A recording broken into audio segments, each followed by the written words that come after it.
It's time for Recipe of the Day. Last week, I told you how to make my best favorite classic chicken salad. And now I also have a recipe on thecookful.com for making chicken salad sandwiches. I wasn't going to tell you about it on this podcast because it's literally make the chicken salad I already told you to make and put it on bread, essentially.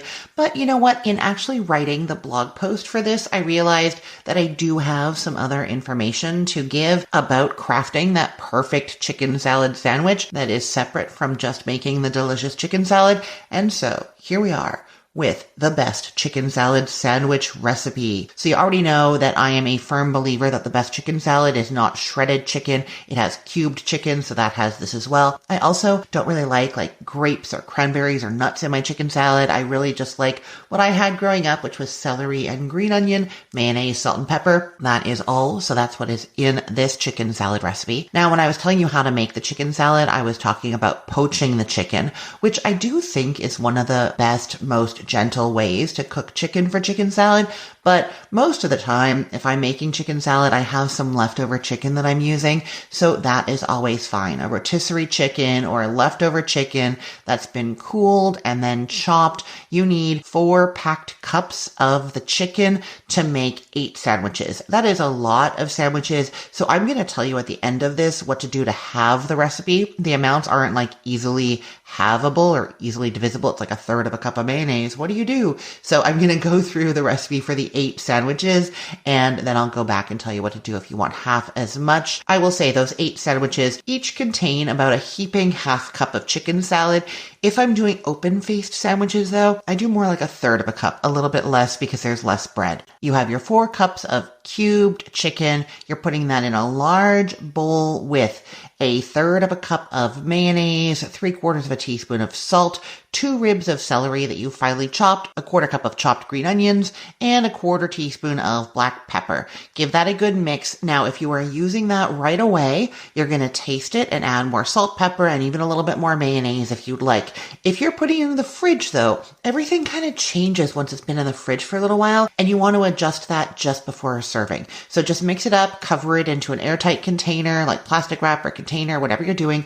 Put that in the fridge, and then just before serving, give it a stir, and that is when you're going to decide if you want to add more salt, pepper, and or mayonnaise. Okay? Now, that is the chicken salad, and then to make the sandwiches, you are putting bread, maybe lettuce. I tend to not do tomato in chicken salad, even though I do love it. It's just extra watery and slippery and not great. Okay, that's it. You're going to make the sandwiches. Except I do have something to tell you about how to pre-make the sandwiches. That was the important part that I wanted to share with you, is how do you make chicken salad sandwiches ahead of time. But you know what? Before that, I will tell you how to have this recipe because we just went through the ingredients. They're fresh in your mind. We'll talk about having the recipe to make 4 sandwiches instead of 8, and then I'll tell you how to pre-make chicken salad sandwiches.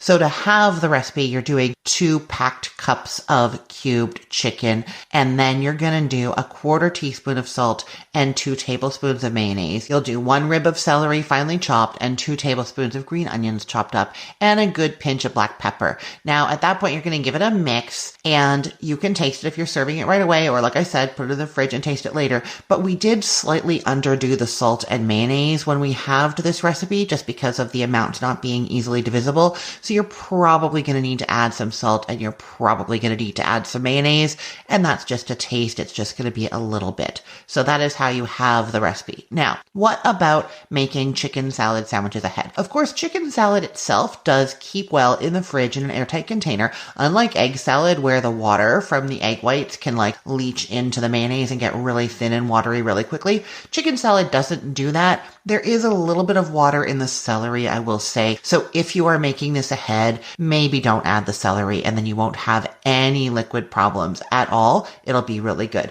But yeah, so the chicken salad itself will keep in an airtight container in the fridge for 3 to 4 days. Very handy to make quick sandwiches during the week. However, assembled sandwiches don't stay as good in the fridge, mostly because the bread tends to get soggy. So assuming that you were using freshly cooked chicken and the chicken's good, you can make the sandwiches ahead and they'll keep for a good 48 hours, but only if you follow the following advice. Okay, first, Use a sturdier bread like a sourdough or a rustic country loaf and slice the bread thicker than normal. It won't all get soggy if there's more of it, right? Okay, next, spread some butter or margarine on the insides of both slices of bread. The parts of the slices are going to be facing the inside of the sandwich. The fat in the butter or margarine acts as a moisture barrier and keeps the bread drier. Okay, similarly, use a slice of cheese and put it in the optimal position. So what you're going to do is you're going to get your bottom slice of bread, you're going to butter it, and then put a slice of cheese on there, and then put your chicken salad on top. That cheese is going to be an amazing moisture barrier to stop that bread from getting watery, soggy, all of that. Okay, then you're putting your chicken salad on top of that piece of cheese, then put a nice big piece of lettuce on top of the chicken salad between the chicken salad and the top slice of bread. Now you have an added layer of protection. I'll say even if that lettuce goes limp and you don't want to eat it later, you take the lettuce off and your bread is not soggy there, okay? Now, finally, wrap the sandwich tightly in plastic wrap. That prevents some of the condensation that can happen within the sandwich and also stops the bread from drying at the edges. So ideally, wrap it tightly in plastic wrap and then put it into a container, airtight container in the fridge. It'll be great for 24 hours and pretty good for another 24 hours after that. That is how you pre-make a chicken salad sandwich. Okay, I will put the link to this recipe in the show notes for this podcast episode, or you can head to cookthestory.com/ROTD and get it there. Everything there is arranged by date, so it's helpful to know that today is February 19th of 2026. I'm Christine Pittman from cookthestory.com, thecookful.com, cookfor2.us, and this podcast, Recipe of the Day. I hope you have a great day. Let's get cooking.